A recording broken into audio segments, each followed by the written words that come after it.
오늘은 세계 인류의 변천사, 세계 인류의 변천사 이란 제목으로 말씀을 선고합니다. 이제 오늘이 세 번째가 되는데 번호가 어떻게 되죠? 010. 창세기 9장 20절부터 29절 쓰셨죠? 제목 세계 인류의 변천사 이렇게 쓰시면 됩니다.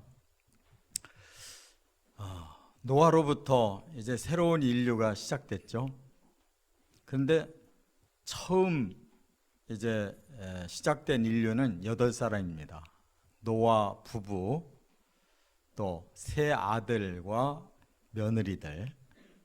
그래서 8사람이 새로운 세계에 이제 시작을 하게 됐습니다. 그런데 그 가정에서부터 문제가 생겨요. 그러니까 사람은 어쩔 수가 없는 존재예요. 아무리 악한 사람들 쓸어내고 다시 또 의로운 사람 뽑아서 시작을 했다고 해서 확 바뀌는 게 아닙니다. 문제는 바로 영적으로 이 죄의 DNA가 사람 안에 들어있기 때문에 태어나면서부터 악한 본성이 그대로 나와 있고 죄성을 그대로 가지고 살기 때문에 사람은 어쩔 수가 없어요. 그래서 결국은 가정에서부터 시작해서 그 아들들이 종족을 이루고, 그리고 역사가 진행될수록 이제 세계의 그 모습은 점점 똑같이 타락하고 있었다 하는 것입니다. 그래서 이 노아로부터 시작된 문제점이 지금 오늘 지금까지도 그대로 그 상황 그대로 가고 있어요. 그래서 이제 우리가 상고하려고 하는 건 9장과 10장과 11장인데 이 세 장 속에서 인류의 모습이 어떻게 오늘과 같아졌는지 하는 것을 우리가 발견해야 된다 그 말이에요. 그래야만 우리를 알 수가 있어요. 우리는 어떤 존재인가. 그걸 모르고 살면 사람들은 그냥 죄 속에서 그냥 악한 본성을 가지고 그냥 아무 희망 없이 살다가 죽고 또 태어나 살다 죽고 이렇게 계속 반복할 수밖에 없어요. 그러나 하나님은 반복하지 않으십니다. 우리 사람들은 계속 쳇바퀴 돌듯이 도는 것 같아도 하나님은 인류의 역사를 한 방향으로 끌고 가고 계시는 건데 그걸 우리가 발견해야 된다는 거예요. 지금도 우리가 벌써 아담과 이 노아와 이 과정에서도 지금 반복하는 것이 보이잖아요. 이제 아브라함을 선택하셔서 시작했어도 그 안에서 또 반복하고 있어요. 또 모세를 택해서 선민을 구원시켰어도 그 안에서 또 죄가 반복되고 있고, 가나안 땅에 들여보내서 새로운 선민의 나라가 시작됐어도 또 그 안에서 사사시대에 계속 반복되고 있고, 그게 오늘까지 우리들 속에서도 똑같이 반복되고 있어요. 그러나 달라지는 건 뭐냐? 하나님은 역사 속에서 계속 구원을 향하여 점점 구체적으로 진행해 나가시고 반드시 하나님이 원하시는 구원의 결말이 온다는 사실, 그걸 우리의 영안을 뜨고 꼭 보실 수 있기를 바랍니다. 그래서 이제 오늘 본문에서 노아가 술 취하는 사건이 일어나고, 그리고 자식들이 거기에 대한 반응이 달라지는 것이 보여지고, 나중에 술이 깨서 그가 하나님께로부터 받은 예언을 그 자식들에게 해줬는데 그것이 역사 속에 그대로 예언대로 진행이 돼가더라 하는 것을 오늘 말씀하고 있어요. 그래서 우리는 이 예언에 대해서 오늘 어떻게 예언을 우리가 받아들여야 되는가를 좀 좀 깨닫고 시작하려고 그래요. 이 예언이라고 하는 것은 구약에도 물론 있지만 신약에서 그 해답을 찾게 되는데, 하나님께서 이 로마서 3장 8절에 보면 이런 말씀을 하셨어요. 하나님이 이방을 믿음으로 말미암아 의로 정하실 것을 성경이 미리 알고 먼저 아브라함에게 복음을 전하되 모든 이방인이 너로 말미암아 복을 받으리라 하였느니라 그랬는데, 여기에 보면 하나님께서 미리 아시고 그 다음에 정하시고 그 다음에 역사 속에서 아브라함에게 그 미래를 미리 말씀을 해주셨다 그 말이에요. 아브라함은 아무것도 모르고 호롤단신 이제 하나님 믿고 자기 아내와 함께 가나안 땅에 들어왔을 때 하나님이 그에게 하신 말씀이 뭐냐? 너로 말미암아 모든 족속들이 다 복을 받게 될 것이다. 이 예언을 하신 그 이유가 뭐냐? 하나님 미리 세계사의 그 과정을 다 미리 보고 아셨다는 거예요. 그래서 여기 미리 보고라는 이 로마서의 말씀이 프로 기노스코라고 되어 있어요. 미리 아셨다. 이 프로라는 말은 미리에 미리. 또 기노스코라는 말은 아셨다는 거예요. 이거를 한자로 말하면 예지라고 그래요. 예지. 예지에 나 있네. 그런 예지는 아니겠지. 이 예지는 미리 안다는 거예요. 이거는 사람들은 몰라요. 오직 하나님만 역사의 끝을 다 알고 모든 과정을 다 미리 보시는 거예요. 사람들도 그걸 굉장히 원하잖아요. 그죠? 미리 뭔가를 알아가지고 해보고 싶어 하잖아요. 사람은 안 돼요. 하나님은 아셔요. 그래서 하나님이 때로 예정하셔요. 그러면 우리는 어떻게 생각하냐면, 아니 하나님이 일방적으로 뭘 딱 정해놓고 그냥 그 방향으로 끌고 가시는 거 아닌가. 그래서 어떤 경우에는 심지어 교리가 예정론이 워낙 강하게 해석이 돼가지고, 우리가 뭐 지금 안 믿어도 하나님 예정해놓은 사람이면 끝에 가면 다 믿게 돼 있어. 이렇게 위로를 받거든요. 근데 하나님이 그냥 예정한 게 아니라 미리 역사의 끝까지 모든 인류의 모든 것을 다 내다보고 과거에 그것을 미리 정해주셨다 이렇게 말씀하는 거란 말이에요. 그렇기 때문에 예정이라는 것이 하나님이 일방적으로 정했다 그러면은 사람은 로봇에 불과한 거예요. 우리가 선악과 사건에서도 볼 수 있는 것처럼 하나님이 경고하셨는데 사람이 말 안 듣고 사탄에게 넘어가니까 하나님 그거 모르시지 않지만 할 수 없이 그 다음 대책을 세워주시잖아요. 몰라서가 아니에요. 알면서도 사람은 하나님께서 주신 권한이 있기 때문에 그걸 억지로 하나님이 예정으로 미리 뒤틀어 버리면 사람이 아니란 말이에요. 그렇기 때문에 모든 것은 사람이 다 받아들이고 한 거예요. 그걸 하나님은 미래 역사까지를 내다보시고 성경에 미리 기록해 주셨다 그 말이에요. 그게 바로 로마서 3장 8절의 말씀이에요. 다시 한번 읽어볼게요.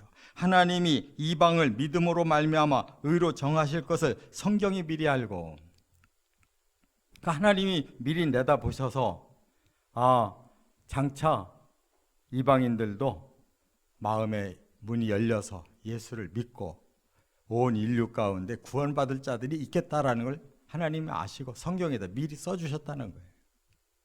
그리고 아브라함을 불러놓고 너로 말미암아, 그 말은 아브라함의 씨 메시아로 말미암아 이방인들도 다 복을 받게 될 거야 라고 그렇게 아브라함에게 미리 말씀하실 수가 있었다 그거예요. 할렐루야. 그렇다면 오늘 노아도 술 취한 것은 큰 실수지만 그가 하나님께로부터 받은 예언을 선포한 것은 그의 생각이 아니에요. 그의 감정이 아니에요.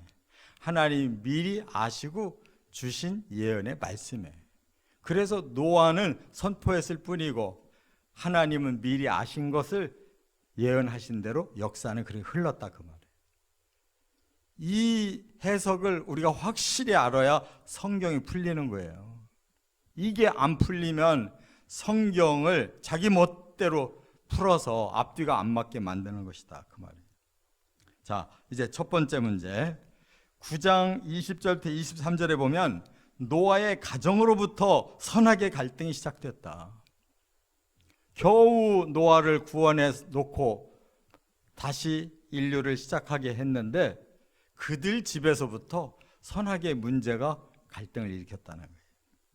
그것도 바로 노아가 그 문제를 일으킨 장본인이었어요.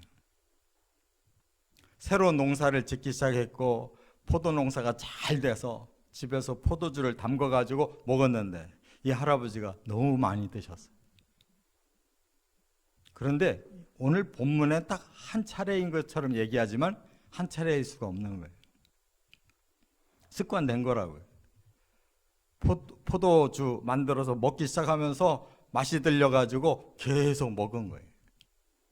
나중에 인사불성이 돼버려가지고 그냥 취기에 습관대로 막 더우니까 우통 벗고 막 다 빨가벗고 대자로 누웠다는 거예요.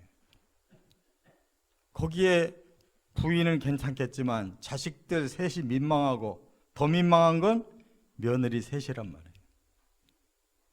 이런 사건 보통 없잖아요. 집에 며느리 앞에서 빨가벗고 대자로 누워가지고 술 취하는 집들이 있어요. 성경에 보면 가끔 가다 괴짜들이 나온단 말이에요. 아브라함도 지 목숨 살으려고 2번이나 애굽의 왕에게도 블레셋의 왕에게도 마누라고 그냥 내주어 버렸어요. 그런데 하나님이 그를 의인이래요. 노아도 과거에 의인이었다는 거예요. 이게 바로 인간인 거예요. 별 수가 없어요. 그 의와 불의 차이가 종이 한 장 차이예요. 누구도 하나님 앞에서 자기를 자랑할 자가 단 하나도 없어요. 그냥 죄인일 뿐이고 회개하고 용서받을 뿐이에요. 할렐루야. 그래서 이런 큰 실수를 저질렀을 때 그 아들 셋이 거기에 대한 대응하는 태도가 아주 달랐다는 거예요. 함이 이걸 제일 먼저 발견했는데 이놈의 마음에는 아버지에 대해서 조롱하는 마음이 생긴 거예요. 그래가지고 아버지 수치를 얼른 감춰가지고 없는 것처럼 해놔야지 그게 자식의 도리인데 오히려 그냥 놔두고 나가서 야, 형, 동생 여기 와봐 한번. 우리 아버지 저 모습 좀 한번 봐봐. 저게 뭐야 저게 뭐야. 그냥 아버지 그 모습을 그대로 놓고 그 자리에서 조롱하는 거예요. 형제들 불러놓고. 그것은 뭐냐면 그 형제들이 그런 불의와 악이 없다는 게 아니고 이 사람만 있다는 게 아니에요. 이 사람은 이미 성장하는 가운데 이런 악한 기운이 강하게 있는 거예요. 사탄이 훨씬 강하게 그를 유혹할 수 있는 조건이 갖춰진 사람이라고. 부모는 하나님과 동격이에요. 왜냐? 바로 하나님이 부모를 대리자로 세워서 그 자식을 낳고 키우고 이어가기 때문에. 그래서 하나님도 공경이라는 말을 쓰지만 부모에게도 공경하라고 쓰는 거예요. 그 권위가 지금 이 노아 자신이 떨어뜨리기도 했지만 그 자식 중에 함이 조롱하는 그러한 타락한 짓을 저지르고 있다는 거예요. 그러나 셈과 야벳이 그걸 알고는 황급하게 옷을 가지고 뒷걸음질을 쳐서 아버지 앞에까지 가서 쳐다보지 않고 덮어드렸다는 거예요. 이 세 아들이 이렇게 차이가 있는 거예요. 여러분, 아버지도 악한 이러한 술의 습관이 들어가지고 이런 큰 실수를 저질렀고 함도 큰 실수를 저질렀어요. 그러나 다행히 두 아들은 그런 걸 감출 줄 아는 선이 더 강했다는 것이 다행스러운 줄 믿습니다. 사람은 이처럼 다 각각이에요. 두 가지를 다 가지고 있어요. 선악의 본능이 다 있어요. 그런데 자기의 자아를 어떻게 다스리느냐에 따라서 결과가 나오는 거예요. 아무리 의로워서 노아처럼 늙어가지고 술맛이 들어가지고 이렇게 습관화가 되면 별 볼 일 없는 거예요. 함이 아무리 훌륭하게 큰 것 같아도 그 마음에 악한 본성이 더 강해서 그 순간 사탄이 유혹하면 별 수 없이 넘어지는 거라고. 우리는 이처럼 선악의 이 욕망이 다 공존하고 있는데 우리가 우리의 자아를 하나님이 말씀하신 대로 우리 자아를 어떻게 잘 다스리냐가 중요하다는 거. 그런데 인류의 역사는 바로 선보다 악이 강한 역사로 끌려가고 있다는 거. 왜? 사탄이 계속 유혹하고 넘어지는 것이 사람들이기 때문에. 깨달아야 될 점이 있습니다. 두 번째, 9장 24절부터 29절까지 그리고 10장을 보면 어떤 일이 나오느냐. 노아의 예언대로 종족의 운명이 달라졌다는 거예요. 자, 그러면 이 성경적으로 우리가 볼 때 함이라는 사람은 이 아프리카 쪽 사람이에요. 그리고 야벳이라는 사람은 유럽 쪽 사람이에요. 그리고 셈이라고 하는 사람은 아시아 쪽 사람이라고. 그런데 똑같은 뱃속에서 태어났는데 그 자손들은 서서히 모습이 달라지고 지역이 구분돼서 살게 돼요. 참 희한하죠. 그래서 함은 흑인종의 조상이 되고 야벳은 백인종의 조상이 되고 셈은 이 아시아 황인종의 조상이 됩니다. 그런데 노아가 하나님 앞에서 받은 예언을 그들에게 선포해 줬는데 그 세 종족의 운명이 그렇게 점점 이 역사 속에서 그대로 진행되더라는 거예요. 이게 그만큼 중요한데 바로 그 종족들이 그런 방향으로 추구해 가더라는 거예요. 그걸 하나님이 미리 아시고 이렇게 예언을 주셨다는 그런 말씀이에요. 자, 그러면 함은 어떻게 예언을 하셨느냐? 여기 9장 25절에 보니까 뭐라고 말씀했냐면 가나안을 저주한다고 말씀을 하셨어요. 그리고 이 가나안이 누구냐? 함의 넷째 아들이에요. 참 이상하잖아요. 왜 함이 잘못을 저질렀는데 함의 넷째 아들에게 그렇게 저주를 하셨냐?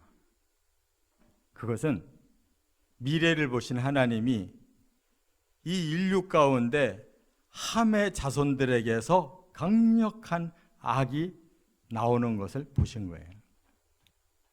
그래서 함도 크게 잘못을 저질렀지만 그 악이 아들대로 더 크게 내려간다는 걸 아시고 그 아들 중에서 바로 가나안이라는 아들이 초점이 된 거예요. 그래서 이 가나안이라는 아들이 사는 곳이 가나안 땅이 된 거란 말이에요. 그가 저주를 받았기 때문에 그 땅에 그 악이 너무나 일찍 발달하고 너무나 타락해가지고 하나님이 제일 먼저 심판할 수밖에 없는 땅이 됐는데 그 땅을 누구에게 심판하게 하셨냐면 하나님이 선민으로 삼은 이스라엘에게, 아브라함의 자손, 그 이스라엘이 바로 그 함의 자손 가나안 족속들을 심판할 수 있도록 하나님이 권한을 주셔서 그들을 심판하고 그 땅을 차지한 사람들이 선민 이스라엘이라는 말이에요. 이 예언부터 바로 그렇게 운명이 지어져 있다는 거예요. 그렇기 때문에 우리는 하나님의 말씀을 들으면서 읽으면서 뭘 깨달아야 되느냐? 우리가 그것을 결정해버렸다는 거예요. 우리가 결정한 거라고. 함이 결정했고 그 아들 가나안이 결정해버렸단 말이에요. 하나님이 시키는 게 아니에요. 깨달으시 바랍니다.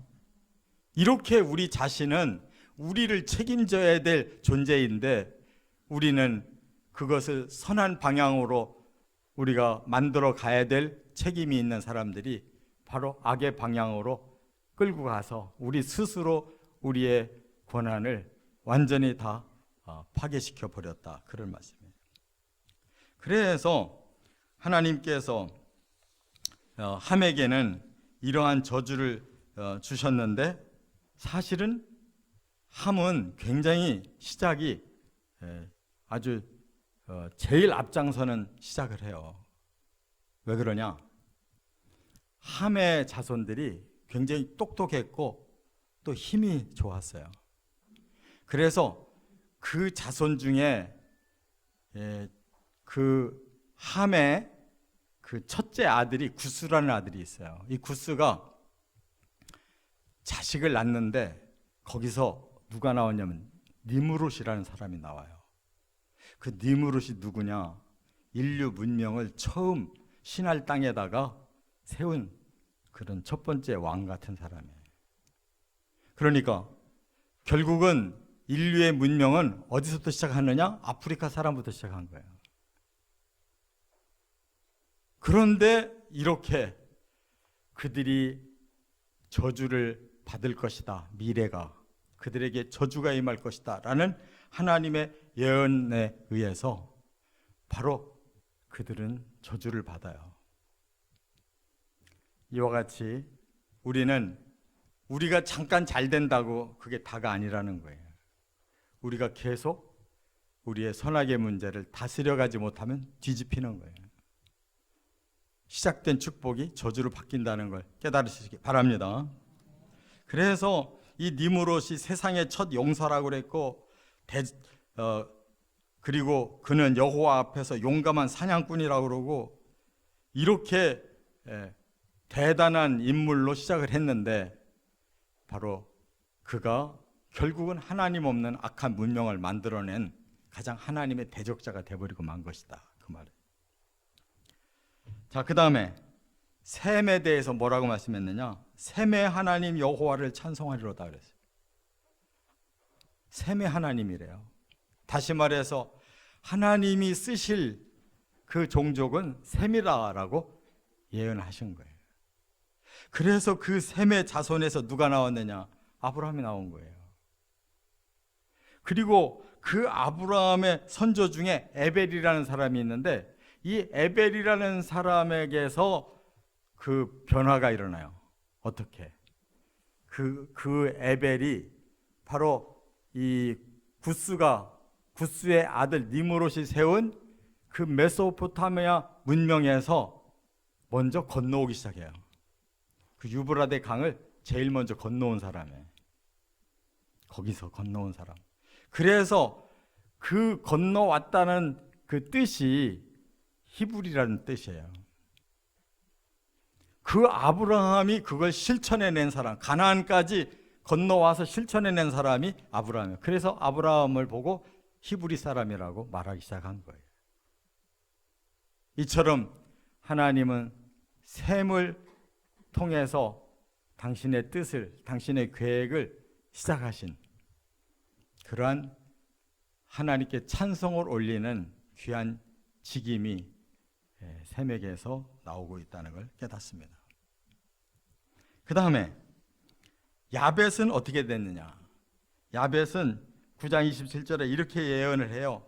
야벳을 창대하게 하사 셈의 장막에 거하게 하시고 가나안은 그의 종이 되게 하시길 원하노라. 제일 큰 축복을 받아요. 야벳이 창대해질 것이다. 셈의 장막에서 오히려 거하게 될 것이다. 이 말은 뭐예요? 셈은 하나님의 일을 하는 그런 축복을 받았으나 그 축복보다 더 큰 축복을 받은 자가 야벳의 자손이라는 거예요. 그건 언제 이루어졌느냐?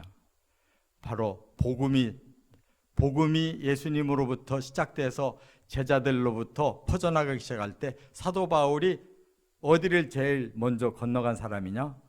유럽으로 제일 먼저 건너간 사람이에요. 그런데 바울이 예루살렘에서도 복음을 전했고 또 아시아, 소아시아에서도 복음을 전했지만 그 복음이 제일 강렬하게 심어진 곳이 유럽의 로마 땅이란 말이에요. 그 로마에서 바울은 순교당해 죽었지만 그 로마에서 세워진 교회가 오늘날 전 세계로 퍼졌다 이 말이에요. 그래서 셈이 누려야 될 그 복 위에 오히려 야벳이 그 복을 다 차지해버렸다네. 세계 복음화를 가장 앞장선 족속이 바로 야벳이고, 그 야벳은 오히려 셈이 하나님을 찬송해야 될 그 직분을 그들이 먼저 가지고 다 세계를 변화시켜서 복음화시켰다 그 말이에요. 깨달으시기 바랍니다. 그렇기 때문에 기독교 2000년의 역사는 바로 야벳의 축복이 증거되는 역사예요. 자, 이렇게 하나님께서 인류사를 이렇게 예언한 대로 이끌어 가시는데, 이제 세 번째, 여기에 대적자가 나와요. 자, 11장에 보면 1절부터 9절에 세계는 하나님 없는 문명으로 타락해 갔다. 전혀 하나님이 생각하지 않는 방향으로 인류 문명은 엉뚱하게 흘러가기 시작해요. 자, 11장 2절에 이런 말씀이 있어요. 그들이 동방으로 옮기다가 신할 평지를 만나 거기 거류하며 그랬어요. 이 말이 무슨 말이냐? 신할 땅에서 멈추기 시작했대요. 그러면 어디서부터 왔느냐? 그들이 방주에서 내린 사람들이잖아요. 그 중에 함의 자손을 말하는 거예요. 방주에서 똑같이 내려왔는데 그들이 자기들이 살 거처를 어디서 마련했느냐? 그 터키의 그 산에서 내려와 가지고 평지에 살기 좋은 유브라데 강과 티그리스 강이 있는 그 지역에 와가지고는 거기서 사람들이 정착하기 시작한 거예요.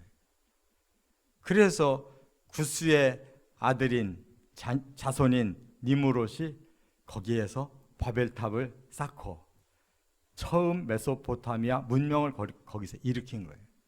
그게 함의 자손이란 말이에요.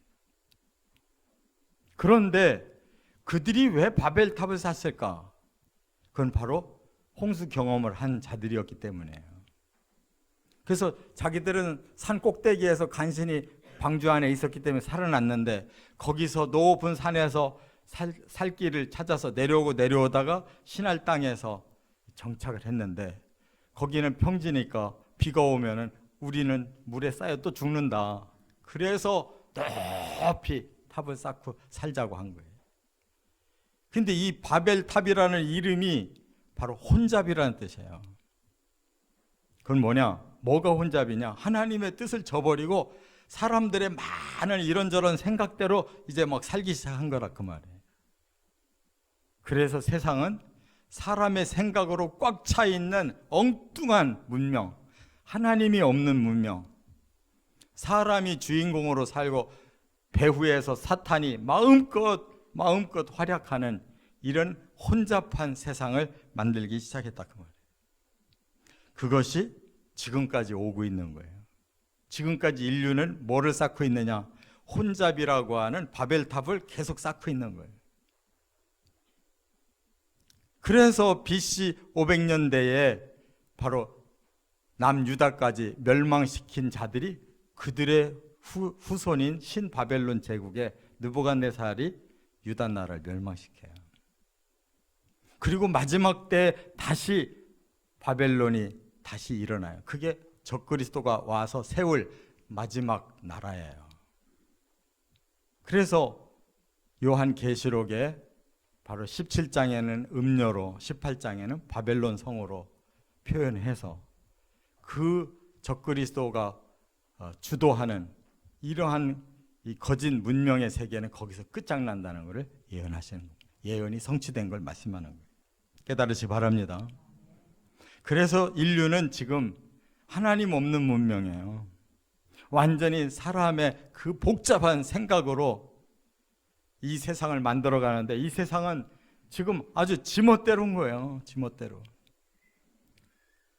단추 하나만 누가 누르면 온 세계가 그냥 수십 번이라도 파괴되고 말 수 있는 이런 세계를 만들어 놓은 거예요. 그 바벨탑은 누가 재앙을 내려서 그 사라지는 게 아니고 사람들이 만들어내는 거예요. 핵전쟁은 반드시 일어날 거예요. 이와 같이 하나님께서 원하지 않는 이러한 최악의 극에 달하는 이러한 인간 문명의 끝에 이 바벨은 다시 무너진다는 거 깨달으시기 바랍니다. 이게 인류 문명인데 여기에 무슨 희망이 있냐고. 이걸 가지고 다시 어떻게 새로 건설하겠냐고.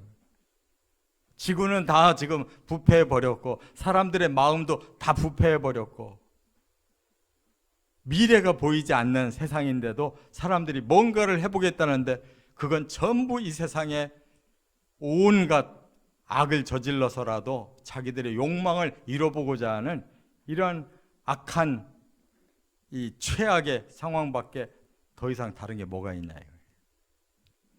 그렇기 때문에 우리는 이 지구에서 새로운 세계를 만드는 게 아니라 하나님의 나라로 옮겨져서 하나님이 모든 죄를 다 없애시고 사탄을 심판하신 후에 세우는 그 나라에서만이 진정한 영원한 생명과 영광이 주어진다는 것을 깨달으시기 바랍니다. 지구가 아니에요. 하나님의 나라를 하나님이 예비해 놓으시고 그리로 우리를 부르실 때까지 우리는 이 세상에 대한 미련을 내려놓고 오직 영원한 하나님의 나라에 의롭고 거룩하고 선하고 영원하고 영광스러운 나라만을 바라보고 나가시기를 주의 이름으로 축원합니다. 축원합니다.